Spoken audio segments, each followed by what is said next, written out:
Baby anda ada hidung tersumbat, bunyi kahak, ada sesama dan batuk.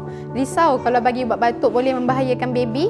Apa kata anda cuba sapukan CF Balm daripada Tasneem Naturel. Hanya sapu sahaja di tapak kaki, di belakang dan di dada dan di hidung baby. InsyaAllah baby akan rasa lebih selesa.